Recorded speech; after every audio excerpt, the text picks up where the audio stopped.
Bhagavad Gita, chapter 6, sloka 19 onwards.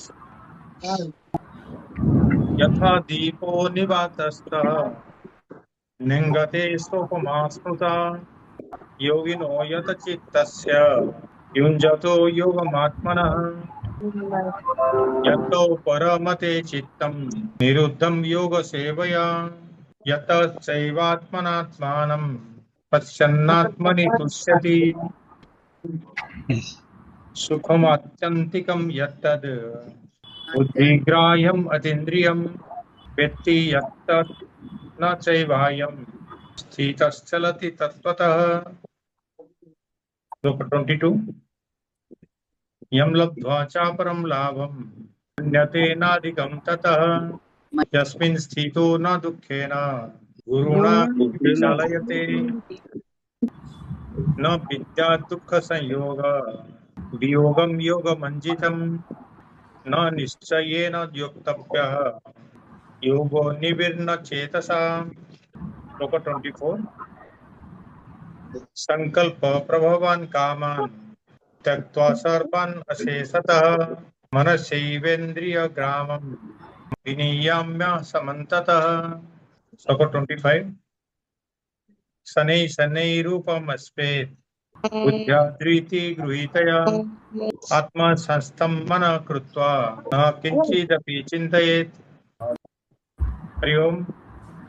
Welcome to this session of Bhagavad Gita, chapter 6.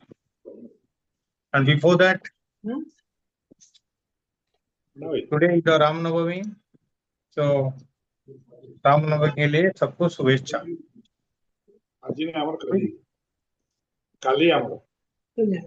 Today is the Ram Navami, so we will chant one stuti, Rama Strotam. Okay, I will chant and you will listen. Rama Strotam. Apadam apahartaram dataram sarvasampadam lokaviramam Sri Ramam bhuyo bhuyo namamyam artanam artyantaram bhitanam bhitinasanam isatam kaladannam tam ramachandram namamyam sannada kavachi khadgi chapa bano narayuva गच्छन् ममाग्रतो नित्यं रामपातु सलक्षणः नमः कोदण्डहस्ताय सन्धिकृतशराय च खण्डिताखिलदयिताय रामाय पद्निवारिणे रामाय रामभद्राय रामचन्द्राय वेदसे रघुनाथाय नाथाय सीताय पतये नमः. अग्रतः पृष्ठतश्चैव पार्श्वतश्च महाबलो आकर्णपूर्णधन्वानो रक्षितां रामलक्ष्मणौ. So this is a famous stotra. उसमें everybody chants this one. रामाय रामभद्राय रामचन्द्राय वेदसे रघुनाथाय नाथाय सीताय पतये नमः. Okay. Then I read this one. Okay. When I was doing Vedanta course, Guruji gave us this book. Okay, very nice. So we go back to our Bhagavad Gita. In the previous class, we saw, I just recapitulate a bit, that it said, through the process of yoga, see, remember, we are doing here Dhyana Yoga, chapter 6. So in this, yoga is often utilized, and Dhyana Yoga. In this, he says, yoga is a severance of pain from yourself. That means, when you are in yoga, you should not feel the pain. Yoga should be practiced with determination, with a steady mind, and you will be free from pain. How it can be? It is said that when it is said that it is without pain, That means if you practice yoga without yoga here means it's a concentration. Yoga here means it's a establishing yourself in the self. It is not. It is not the asanas that we're talking about.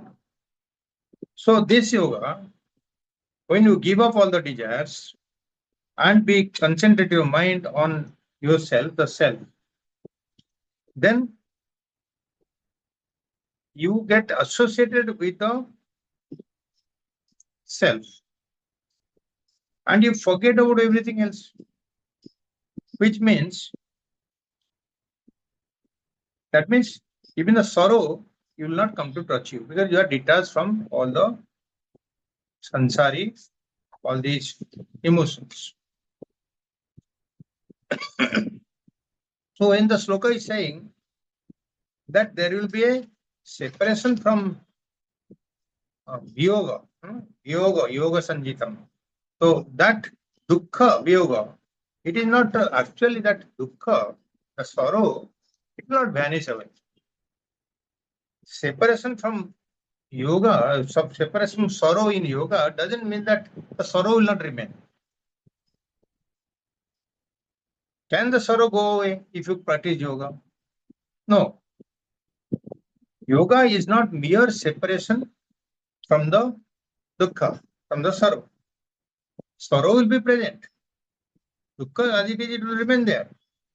But yoga keeps yourself detached from getting associated with the pain. You are dissociated, detached from the pain because you are attaching yourself to the single pointed thought of the self. Adhisthana. You're getting established, the mind is holding on to that adhisthana. So in that, when he says that yogi will not have the dukkha, that means that person is so detached from the worldly affairs. Even if some near or dear ones pass away, even if he loses some possessions, even if some things are burnt, all these things will not matter to him.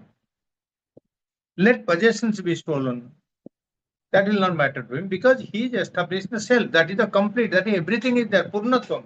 And why he will think of any sorrow when some material thing is lost? So be careful when in that state, don't get again attached to these worldly things. Yoga will protect you from all worldly attachments because you are detaching from this and attaching yourself to the self. The purpose of and the task of yoga is not to destroy sorrow, but detach from the sorrow. So this is very clear. Purpose of yoga is to detach from the sorrow, not destroy sorrow. Sorrow will remain at its place, but you will detach and you will not feel bad about it.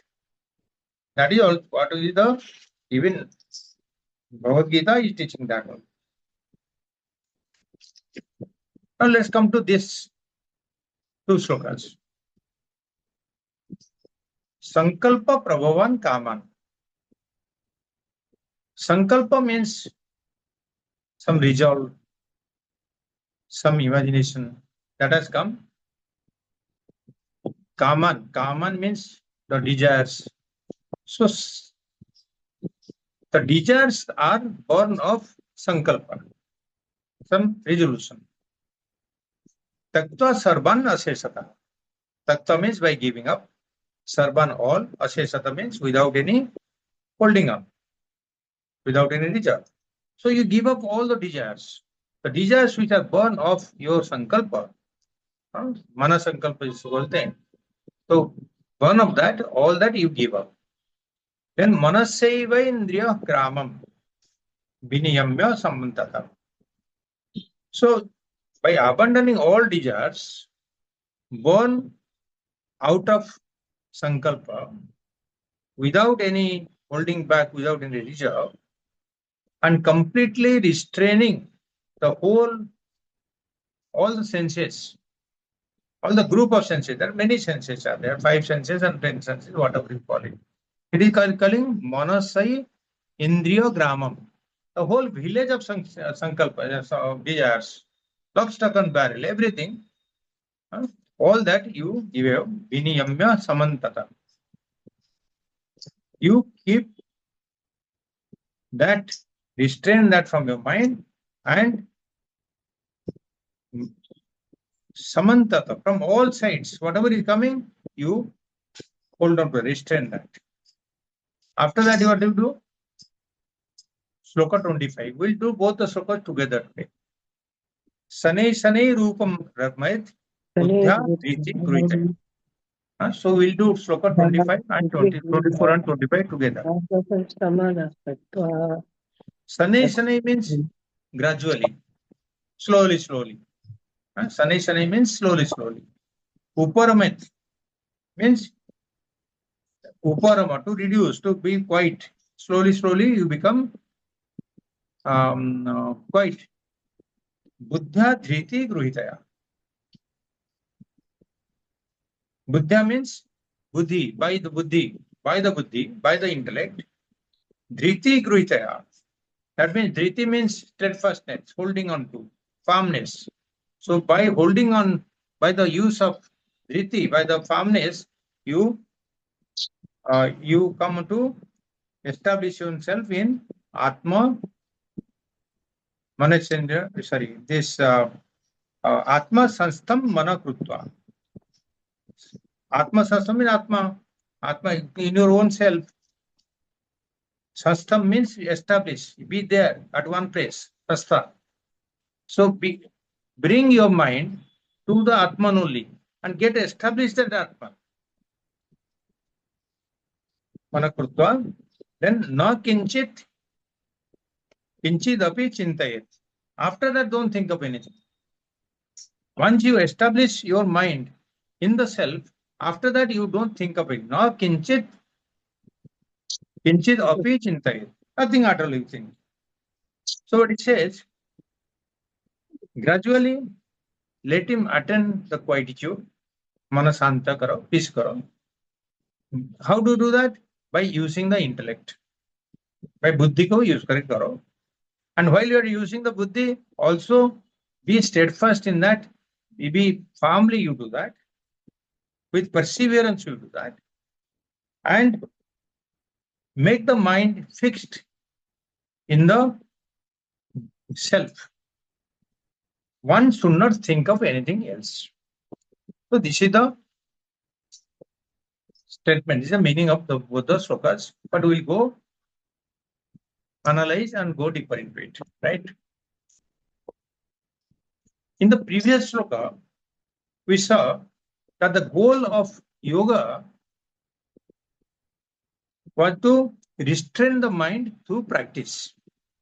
Yoga is restraining the mind, to control the mind, isn't it? So in the previous sloka, it was said you restrain the mind, and that restraining the mind to do through practice, right? Then later we saw that the experience of bliss, ananda you experience, and you give up the sorrow. Once you practice yoga, once you come to a steadfast position, once you be established in the self, मन शांत हो जाएगा, peaceful हो जाएगा, then you will be very, you will be blissful mind. So you experience that blissful mind without any sorrow, because the bliss is your own nature. But in these two slokas of 24 and 25, the goal of yoga is shifted. It is shifted from how the subtle art of meditation is explained here. Subtle art of meditation. That, mind you, this whole chapter is on meditation, right? So this, we're doing both the slokas together.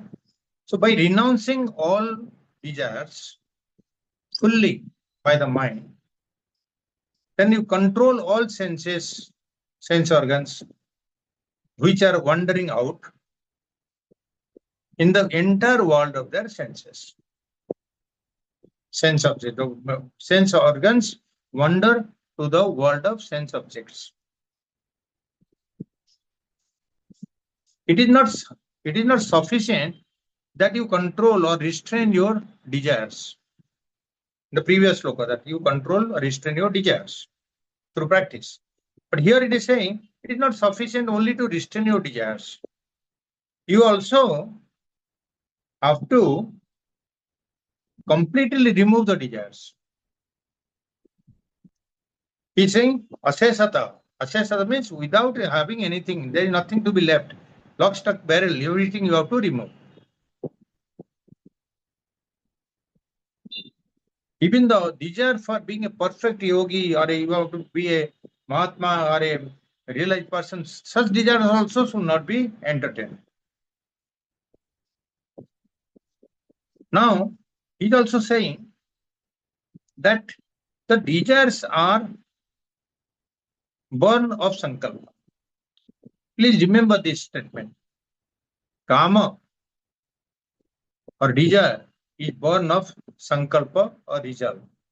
Before you think of a desire comes to mind, there is a sankalpa or a resolve in your back of your mind, which is in the substrat, in the what you call subconscious state, that is not manifested. Some unmanifested desires are there in your mind. Sometimes it pops up in your mind. That popping up is the sankalpa that is coming out. And that takes the form of desires. So when he's saying the kaman the desires you give up, it means you also give up the sankalpa. You give up the what is already in your mind, that also you give up, and everything you give up. So here, renunciation of desire is very important. Everybody talks. Wherever you go, they will say, give up desires. Buddha, Bhagavan Buddha also said the same thing. Kamana nibruti se dukkha nibruti. Okay? So renunciation of desires is advised as a very necessary and important qualification. So this term sankalpa prabhavan kaman, that means the desire is born out of sankalpa, is very significant because it is indicating that the desires have to be eradicated from the root itself. Before it comes up also, it has to be eradicated. So he is telling what is the source of the desire. Because it's coming from sankalpa. That only you remove, then only all your desires will be. So sankalpa is an invisible, subtle force. It is not manifested force. As I told you, it is in the subconscious mind. So sankalpa is an invisible, subtle force in our inner composition, inside, not in the mind. It's inside, in the subconscious mind, and it unnecessarily creates a lot of unbridled goals. You don't know what you make. You can make sankalpa of doing big things, which may not meet its end also. You may not be able to convert to a desire or action. That is next step. But sankalpa में बहुत कुछ आ जाता है. मैं ये करूँगा, वो करूँगा. You think of many things to do, achieve, which may not be possible, and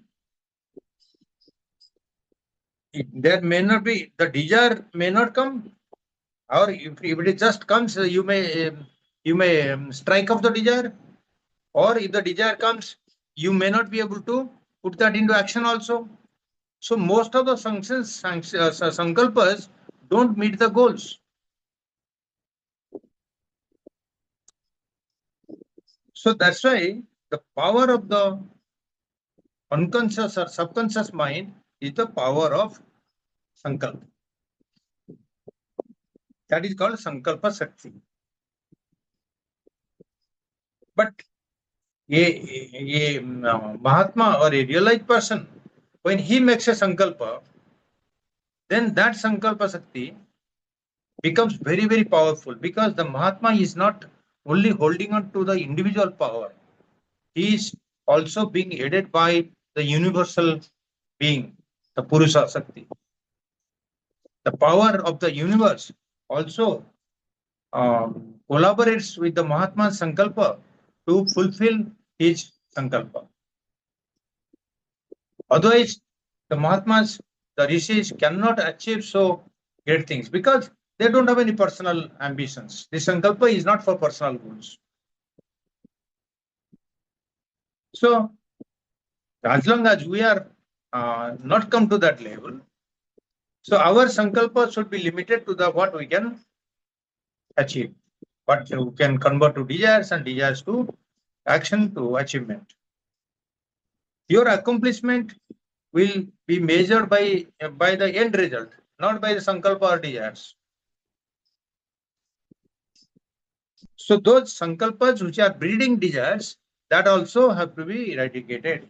So that's why he's telling Tatta Sarvana Sesata. Everything you renunciate. All desires, sankalpas, everything you renunciate. So once that is established or accomplished, that you give up all sankalpas, you give up all the desires, the mind becomes strong, because there is no desire, there is nothing to do. I mean, your mind is concentrated. So mind gains strength. Mind becomes concentrated. Mind has the stamina to assert itself, because it is holding on to the Atma, to the self. So what happens here? Nothing. First task is to tame the wild horses of the sense organs. बाहर जो जाता है, sense organs, you tame them, all the sense organs. Second step is to control and restrain the sense organs from the sense objects. So they go in all directions. Restrain them. No doubt it is tough for the mind to control these sense organs. Very tough. Everybody will agree with that. Why it happens? Because of weak mind. That's why we say, no, somebody has a strong mind, he can control all this. So you have to develop that strong mind. You got to remove the sankalpas. Once the mind is made strong, after controlling the sankalpas and desires, then only it will gain strength and then control the indriyas more and more, and from all sides. That's why it is said indriya grama. Indriyas are not one, it is not five. It is five indriyas, yes, but their objects are throughout the world. The purview of the indriyas, everything in the world is under the purview of the indriyas. So that's why it is called indriya grama, the village of indriyas. The objects of the indriyas are there. Okay. So, but this process is very slow. That's why it is being said sanai sanai. Sanai sanai means slowly, slowly. You go slowly, slowly. Because you cannot achieve it in one day. The seeker should attain this quietude of the mind, santamana, as a result of withdrawal of the world of objects from the sense organs, slowly, slowly. The mind, as you reduce the number of desires from your thought process, obviously the sankalpas are also reduced. As you reduce the desires and restrain them, and they don't come to your mind, the mind gets more quiet, becomes strong, and it becomes quiet. Once the quietude is achieved, the mind becomes, the peace is generated. It gains peace. Quietude and peace come together. So, a beautiful way of explaining this. See, and how do you control the mind like that? How to control the mind and the senses?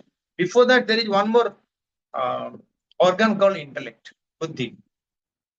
So it says, with patience, with fortitude, use the faculty of intellect. Control the mind, you use your intellect, buddhi, because buddhi or intellect is subtler than mana.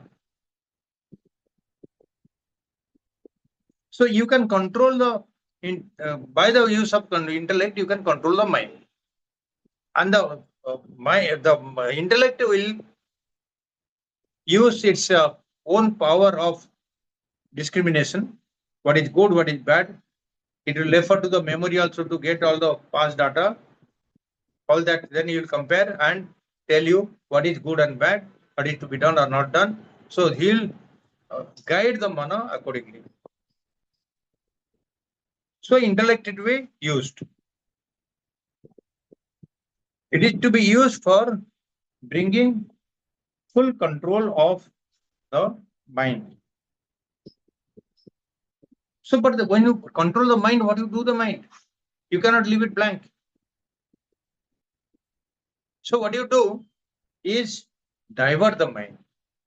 You channelize the mind. You channelize the mind exclusively for the contemplation of one idea. The single thought flow, what I call Brahmakara Vritti, the thought of Brahman, Bhagavad Chinta. The single thought flow should be towards the Lord or towards the self. Self is Atman. As a result, the mind merges in steady contemplation. And that contemplation, whose contemplation? Of the self, Apna, Atma. So you are contemplating on yourself. Everything is here. You don't have to look for outside.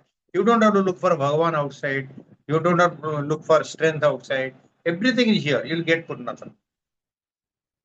So once you contemplate on the self, again, the mind becomes calm and quiet, serene, peaceful. So this is the last lap of the journey. So this can be undertaken with, you know, uh, deliberate, conscious thinking or some action also. As long as you are utilizing your intellect, there is some action is taking place because you are utilizing your buddhi. So you are concentrating or contemplating on yourself with the use of by utilizing your intellect, controlling your mind, and controlling the desires, controlling the sankalpas, all that you do, and come to be steadily on the Atma only. So thereafter, the seeker should not again go back to the old system. The seeker should not think of anything else. So that's why he's saying, Viniyamya samantataha. Sorry, na kinchit api chintayet. Na kinchit api chintayet. You should not think of anything else at all.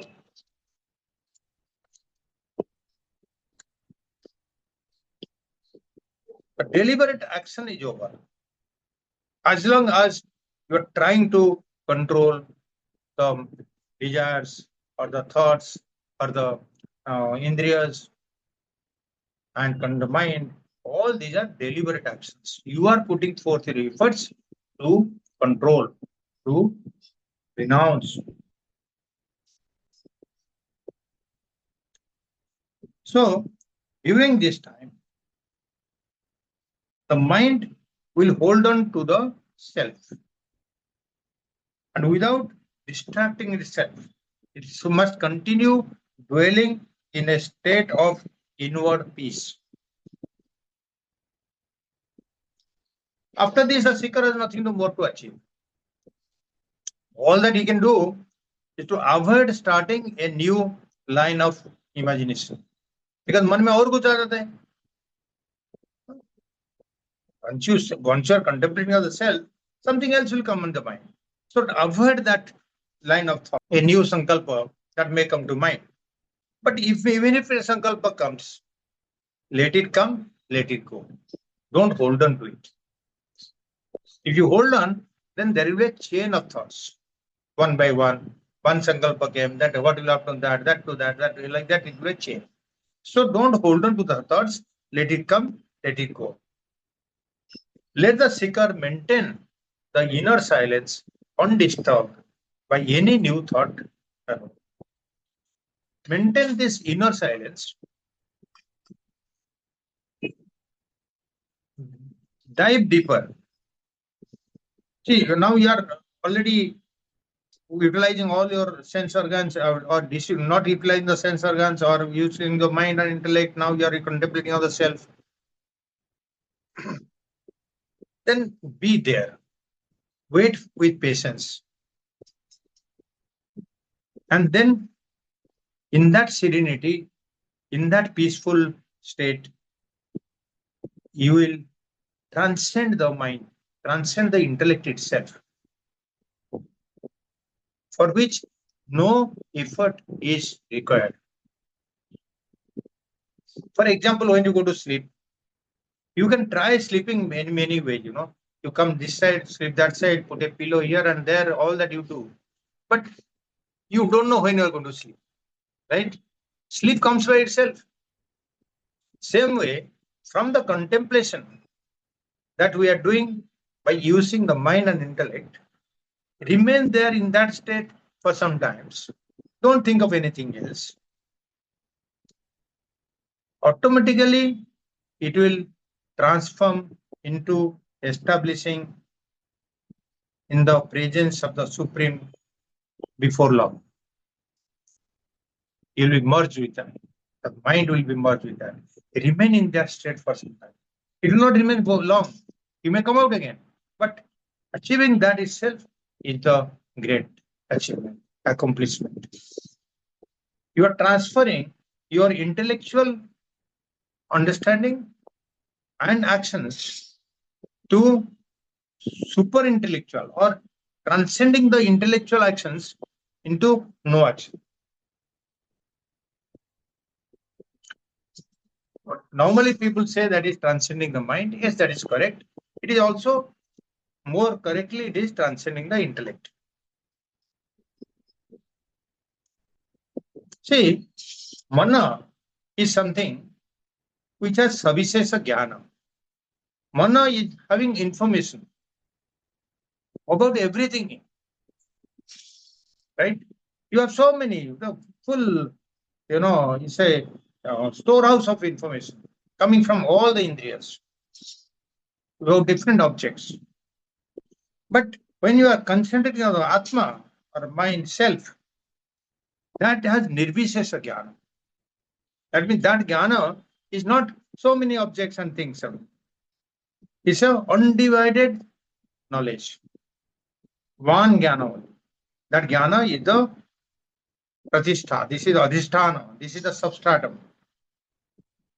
That is what you call Paramatma also, same.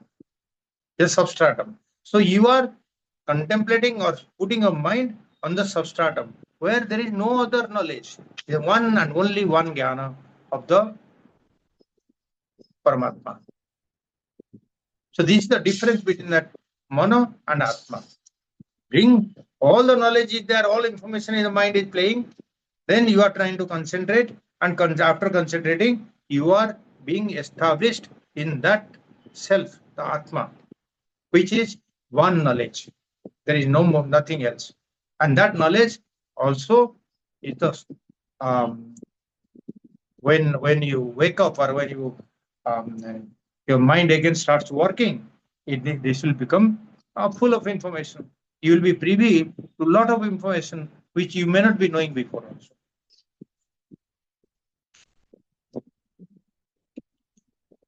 So maintain that inner silence. And then through that inner silence, to transcend the intellect, to come to a situation where you merge with the supreme law or the Atma. So this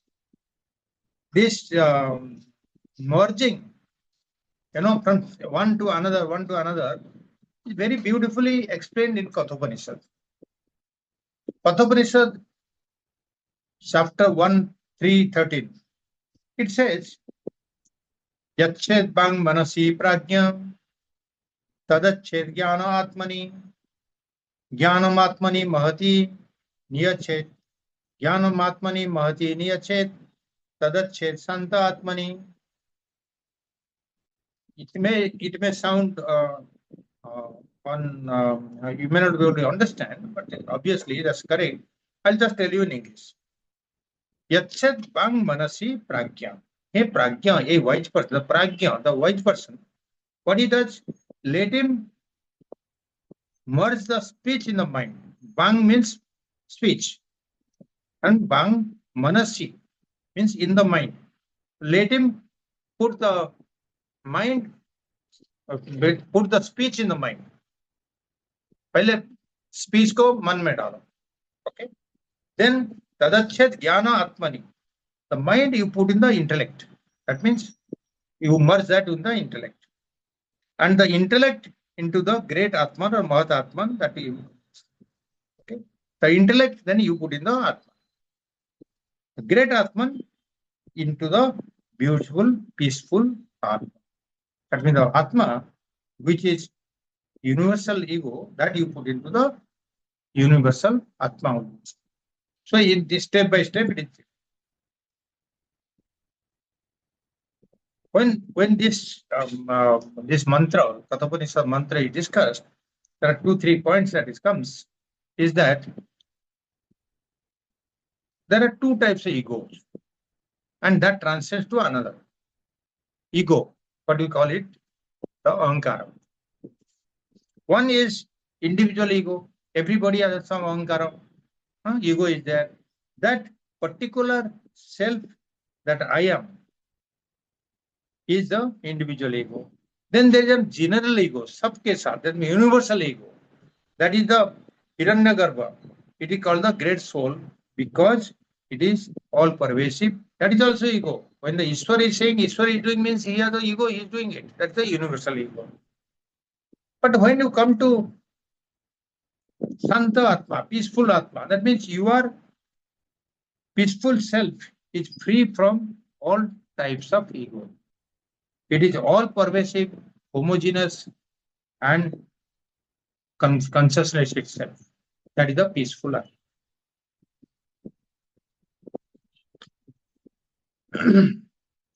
In this topic of Indriya, restraining the Indriyas, there is a small story. The Gita says that Manasaiven Indriya Gramam. Okay, so you restrain your mind with all the sense organs. Okay, we had one Mahatma called Uriya Baba in Vrindavan. Okay. He is very learned soul.